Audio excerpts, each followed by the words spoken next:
What are we discussing on today's Locked on Diamondbacks podcast? D-backs hire themselves a new pitching coach, and is Jordan Montgomery on the move this offseason?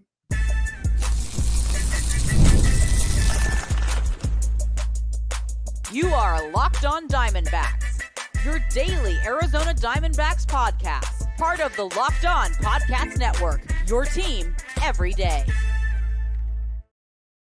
Welcome into the Locked on Diamondbacks podcast, part of the Locked on Podcast Network, your team every day. You're listening to who? The always charismatic host of this podcast, Millard Thomas, multimedia journalist and graphic designer. So please go check out my website, millardthomas24.myportfolio.com. I'm there to see my latest work, from my packages to my photos to my articles and my graphic design. Today's episode is brought to you by GameTime. Download the GameTime app, create an account, and use code LOCKEDONMLB for $20 off your first purchase. On today's Locked on Diamondbacks podcast, we're going to be discussing the D-backs' new pitching coach. Is Jordan Montgomery on the move? Two relievers I want the D-backs to target this offseason. And, of course, wrapping up the podcast with a little Ryan Thompson player review. We've been having technical difficulties the last couple days on this podcast, so I apologize for the pod coming out late, coming out on Tuesday. I know all the awards finalists were announced, so you probably want me to talk about that, but I got a huge crossover with Javier Reyes of Locked on Padres coming this week. We're breaking down all the awards, talking about Roki Sasaki and a whole bunch of stuff. So be on the lookout for that podcast this week. But on today's podcast, we got a whole bunch of other stuff I want to discuss with you guys. But before we get into any of that, thank you for making Locked on Diamondbacks your first listen every day. I would not be able to do this podcast without you, my loyal listeners, sharing, subscribing, reviewing, doing all that so I could do this podcast for you. Thank you. It's free. It's available on all platforms. So please continue to tell your friends. One of those platforms is YouTube. Please hit subscribe to Locked on Diamondbacks on YouTube. All right. Let's get into the Locked on Diamondbacks podcast. Let's discuss the D-backs' new pitching coach, because Brent Strom is, of course, out. D-backs cleaned house with basically their whole pitching staff, as they had a terrible season with their starting rotation, the bullpen faltering the final few weeks of the season. Brent Strom was supposed to come in and turn this rotation into some Cy Young Award winners, because that's what he did with the Dallas Keuchels and the Garrett Coles and the Justin Verlanders. And from the time Brent Strom got there to the time he left, can you say the pitchers definitively got better? Can you say Zach Gallen definitively got better? Maybe Merrill Kelly has fought definitively got better. I do think he's improved from year one to year two, but is it all because of Brent Strom? I guess Ryan Nelson has gotten better, but he has struggled a lot those first couple of years. Like, who are really the test cases in this D-backs pitching staff that you can say, you know what, Brent Strom turned that man to a weapon? Like, is it Justin Martinez? I'm not too sure. And so when you look at this D-backs pitching staff as a whole, a lot of up and down seasons from so many guys. And if the D-backs pitching was a little bit better, we all know they would have made the postseason, because 89 wins and the number one offense in baseball, what was the thing that held you back? Your pitching. And so the D-backs had to clean house this offseason. I thought the D-backs had to drop the hammer on somebody. I was calling for Torey Lovello, but I think the pitching staff is fine as a plan B to clean house, to make someone pay for the struggles and the mistakes of not making it to the playoffs this year. And so it was the pitching staff that had to fall on the sword. And so now D-backs went out there and got Phillies assistant pitching coach Brian Kaplan to come in and be their new pitching coach. And Kaplan, interesting career, last 3 seasons, I believe, as the assistant to the Phillies main guy, but also has like a little sports league down in Florida where he trains athletes like Scherzer, Verlander, Devin Williams. And so this is a guy who I think is really in tune to what to do with today's pitchers. I think seeing with what this Philly staff has turned into over the last 3 years, with the emergence of, we know Wheeler and Nola were elite, but Ranger Suarez and Sanchez being two flamethrowers for the Phillies in their rotation, and just turning into real studs this season. I mean, that is a big reason why we thought this Phillies team was probably going to go to the World Series, despite them not living up to expectations. I mean, to have your top four guys in your rotation, like the guy with the worst ERA be Aaron Nola at a 3.57 among Christopher Sanchez, Ranger Suarez, and Zach Wheeler. Like, that's pretty impressive. The bullpen also pretty impressive. Outside of a Jose Alvarado who had a little bit down year, a lot of the guys in your bullpen stepped up this season. And so if you're looking at Brian Kaplan and his resume and the marks on his resume that tell you whether or not he's qualified for this job, I mean, you just look at this Phillies pitching staff the last few years, you look at a sports facility, all the athletes that go there, like this is someone who is certified. This is someone that has his credentials. Maybe it wasn't on the level of a Brent Strom where everyone was like, this is the pitching whisperer, but guess what? Brent Strom didn't work out for the D-backs. Meanwhile, Brian Kaplan, a little bit of a younger guy, might be able to resonate a little bit more with these pitchers. I really, really like this hire for the D-backs. And one guy, or a couple guys really, but one guy that the D-backs would really like to see be turned around, I think, is a Jordan Montgomery, who the D-backs are having conversations of moving him this offseason. If he doesn't get moved, I mean, Monty had a terrible year, a 6.23 ERA.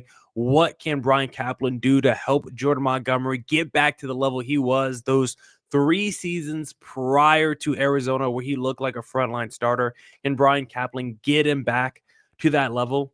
Because if not, right now there's a lot of discussion with Mike Hazen this offseason about moving Jordan Montgomery. It feels more likely than not that the D-backs are going to try and move Jordan Montgomery this free agency. Sounds like if they do, they probably will have to pay some of his contract down for next season, which is fine. He's on a 1-year option deal. Like, he's going to be a pending free agent at the end of the season. Yes, he's making a lot of money for this upcoming year, but it's only a 1-year deal. So it's not like you're paying multi years on Jordan Montgomery, where he's making like $20 million a year over the next 3 years, kind of like Eduardo Rodriguez. No, for Jordan Montgomery, we'd only have to pay some of the money. So look out for the D-backs.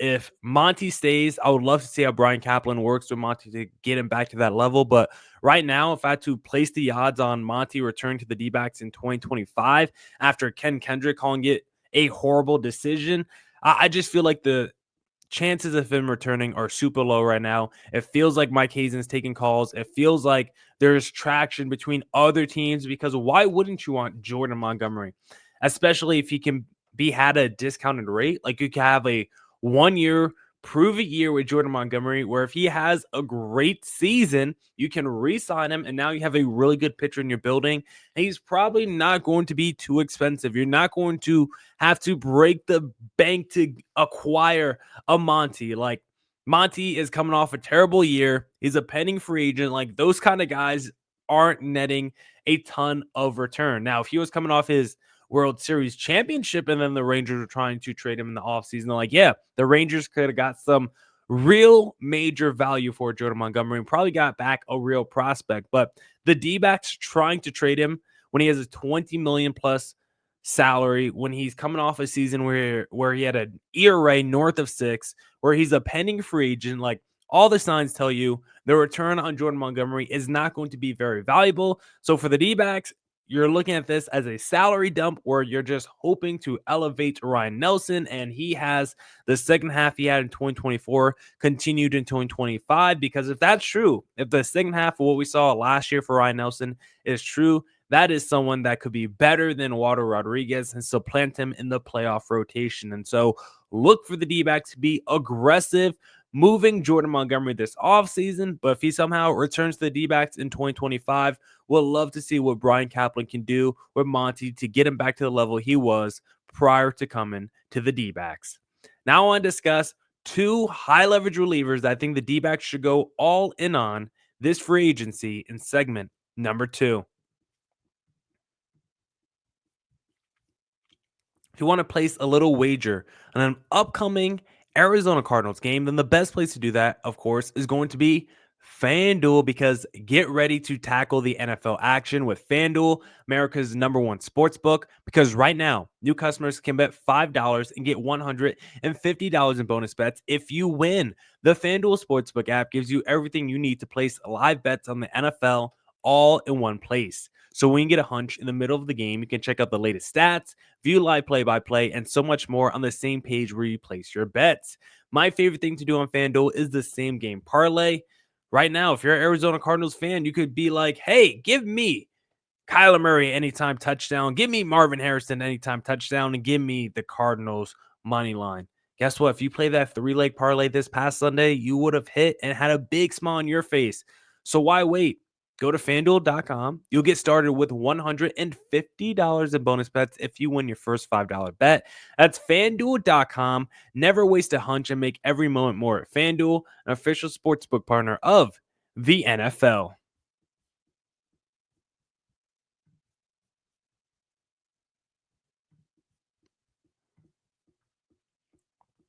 All right. Let's get back to the Locked on Diamondbacks podcast, and let's discuss two relievers that I think the Dbacks should go all in on this offseason because one of these guys the Dbacks have been linked to, and I think both of these guys, it would be smart for the D-backs. It would help out Arizona a lot. And I think it makes a lot of sense, to be honest, on both sides. And the first guy I want to discuss is someone the D-backs have been reportedly rumored to. I don't know how true, I don't know how much validation there really is, but Ryan Hesley of the Arizona Cardinals, excuse me, not Arizona, of the St. Louis Cardinals.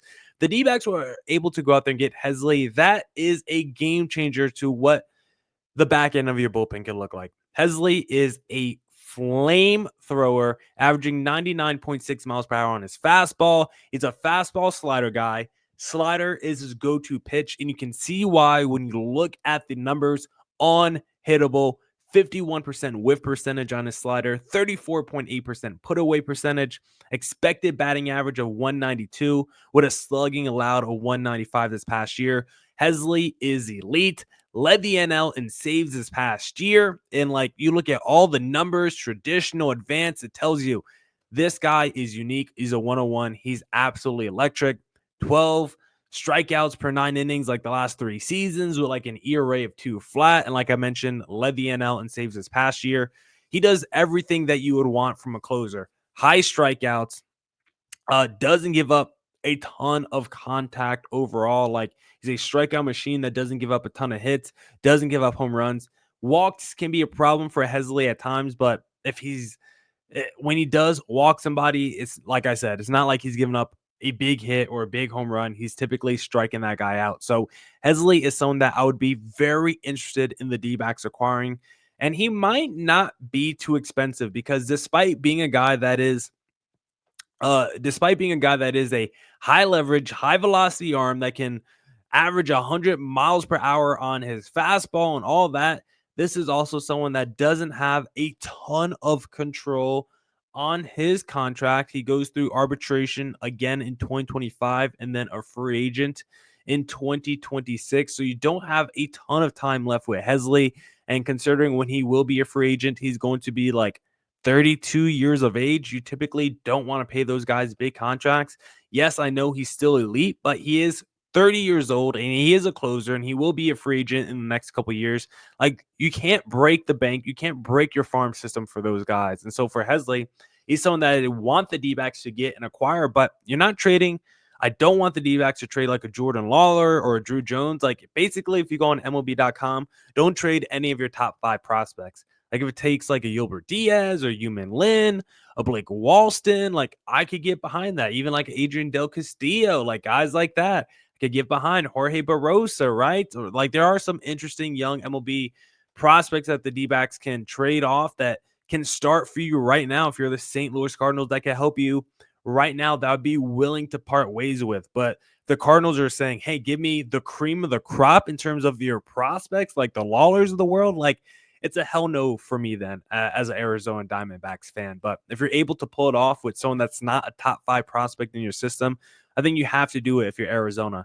I wonder if you're the St. Louis Cardinals, like if you are trying to stay in the mix and trying to stay relevant, like I do think if you can work out a deal where you do get Jordan Montgomery back, someone that has spent time in St. Louis, like I do think he's kind of the perfect buy low, high risk, high reward swing that a team like the Cardinals should take right now because they need more talent. They need more just above average players in their locker room. And Jordan Montgomery, when he's right, we know he's a frontline starter on a World Series winning team. So I think the St. Louis Cardinals could definitely use him, especially if the D-backs take on some of the salary and throw in a couple of prospects. Why not Monty for a Ryan Hesley? Then the other guy that I think is very interesting and intriguing that I would love the D-backs to go all in on this offseason, another potential trade candidate, Devin Williams, just like Ryan Hesley, 30 years old right now, arbitration again 2025, then a free agent 2026. But again, you look at the numbers with a Devin Williams, and they are just insane. They just pop off the page. And a couple of the craziest things that I found when diving through the numbers for Devin Williams, he allowed no hits this past season with runners in scoring position. And it wasn't a large sample size, but opponents were 0 for 16 with runners in scoring position against Devin Williams. High leverage moments, opponents were 4 for 40 against Devin Williams this past year. He's electric. He's a career 1.83 ERA in 6 seasons with 14.3 strikeouts per 9. Maybe he's not averaging 100 miles per hour on his fastball like a Ryan Hesley, but he is arguably more nasty, more dominant. Like his four-seamer averages 95 miles per hour, but a 111 batting average allowed. His changeup, a 162 batting average allowed. Like Devin Williams is also insane. And so if you're the D-backs and you are able to acquire either of these two pitchers without breaking up your farm system in a big way, without breaking the bank in your farm system, if you're able to do that, if you're the D-backs, that's a game changer to your bullpen. Because imagine you live in a world where it's either Hesley or Devin Williams as your closer, and then Martinez is your 8th inning guy, then AJ Puck is your 7th, with Ginkgo, Mansply, and everyone else, Ryan Thompson thrown in, maybe a Bryce Jarvis, maybe a Dre Jameson, maybe a Gilbert Diaz, maybe another guy that the D-backs are able to acquire either through free agency or trade. But give me either Devin Williams or Hesley with who's already in this D-backs bullpen. That's a pretty strong top 6 that I would feel really good about entering 2025. Maybe the best 7, 8, 9 combination if you have Puck, Martinez, and then some combination of a Hesley or Devin Williams in the back end of your bullpen. So if you're the D-backs, if it looks like it's too expensive, don't do it. If they're only asking for Lawler or Drew Jones or one of these top prospects, don't do it. But if you're able to drop down to the 2nd tier or 3rd tier of prospects and get Hesley and throw in a Jordan Montgomery, I think that could be a win-win for all sides. So I pray D-backs go all in on those two relievers this free agency. And now we'll discuss Ryan Thompson and the season he just had with the D-backs in segment number 3. But hey, if you're looking to buy tickets to an upcoming Phoenix Suns or Arizona Cardinals game, then the best place to do that, of course, is going to be GameTime, because GameTime is the best place for last-minute deals on sports, concerts, comedy, theater, and more. They have this feature called All-In Pricing. When you toggle this feature on, you can see the total cost up front with no surprise fees. At checkout, get a panoramic view from your seat in the app before you buy. GameTime always has the lowest price guarantee, or GameTime will credit you 110% of the difference. Take the guesswork out of buying tickets with GameTime Picks. Download the GameTime app, create an account, and use code LOCKEDONMLB for $20 off your first purchase. Terms apply. Again, create an account or redeem code LOCKEDONMLB for $20 off. Download GameTime today. What time is it? Game time.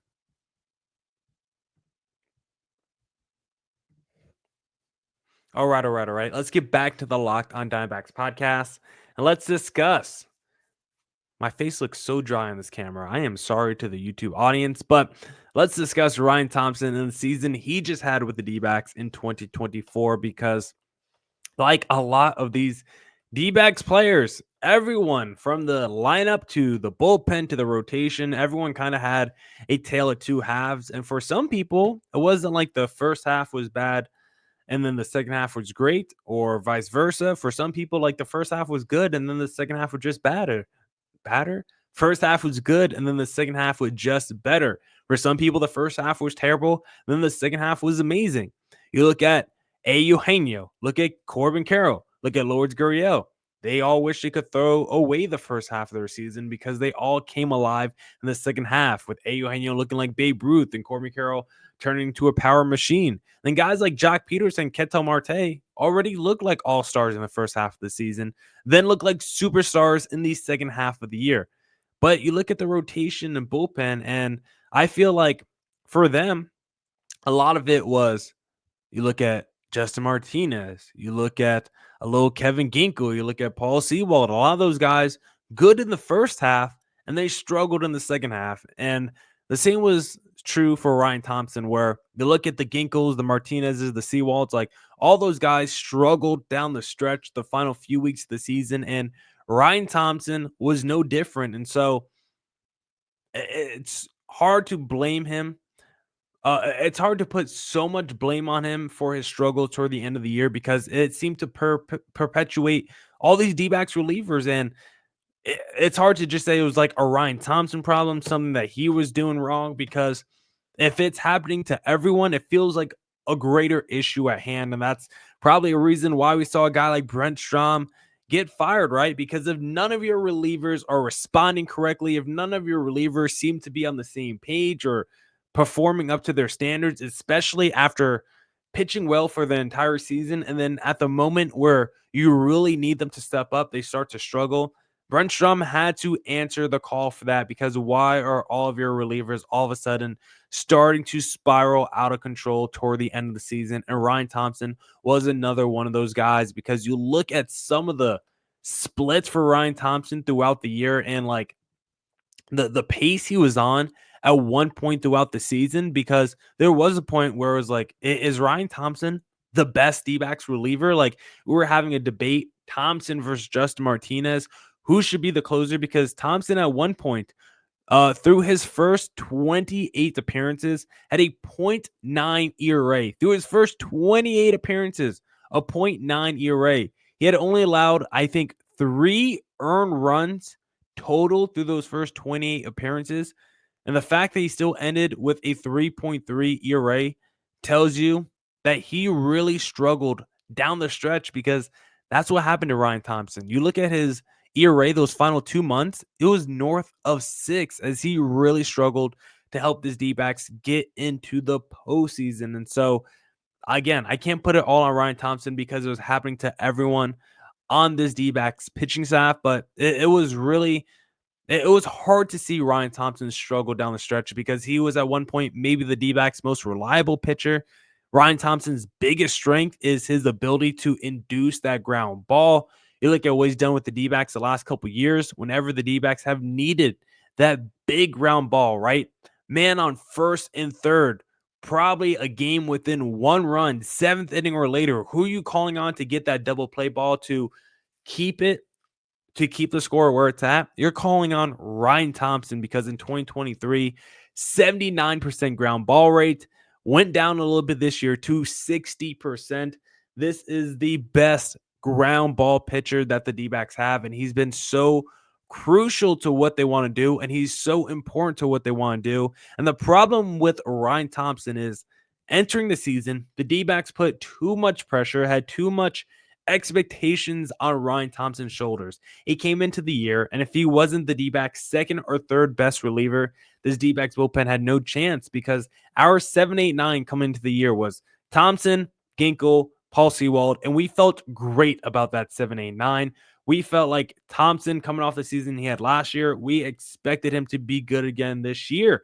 But maybe it was too much pressure. Maybe we're expecting too much of a guy that we acquired late in the season off the waivers. Like, all the signs are pointing to not overworking and not being too overly reliant on this guy. And the D-backs needed Ryan Thompson to pitch like every other day, or they were going to have no chance, because their bullpen just didn't have enough trustworthy relievers. And so when we look at Ryan Thompson entering next year, if the D-backs were able to pull off some of the moves I discussed, it can go such a far way. Because if Ryan Thompson, like he was entering 2024, right? Ryan Thompson was the second or third most important reliever.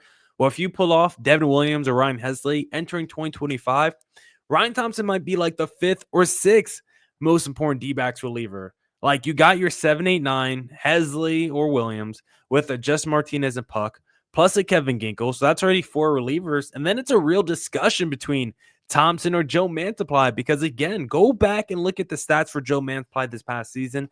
Very good against both sides of the plate, was not just a lefty specialist. And so if Thompson entering next year could be like the D-backs 6th most important reliever, I think that changes life for the D-backs, because when you look at Ryan Thompson and some of the splits, he was not very good on like 1 day rest or 2 days rest, but he was very good on 3 days rest, or he was very good on 0 days rest.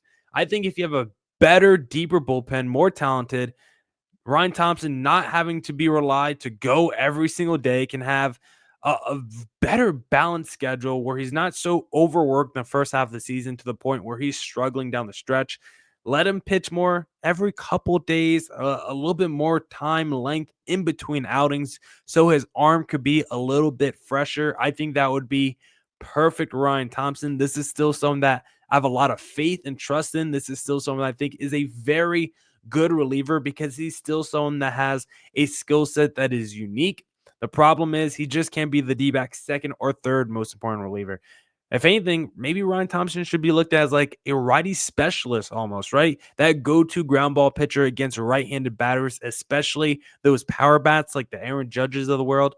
I don't know. Maybe Ryan Thompson should be viewed more in that light, but as it currently stands, entering next year, I hope the D-backs can pull off some of the moves that we've discussed. I hope the D-backs can add 1 or 2 high leverage, high velocity arms in the back end of the bullpen, because if the D-backs can do that and then basically move everyone down one spot in the bullpen, I think it would change life for Arizona entering 2025. Now, that's it for this edition of the Locked On Diamondbacks podcast. Come back tomorrow for more Diamondbacks news coverage insight. Should be talking with Javier Reyes of Locked On Padres all about Roki Sasaki, all about all the awards finalists, and so much more. So be on the lookout for that. Thank you for making Locked On Diamondbacks your first listen every day. And as always, stay safe, stay healthy.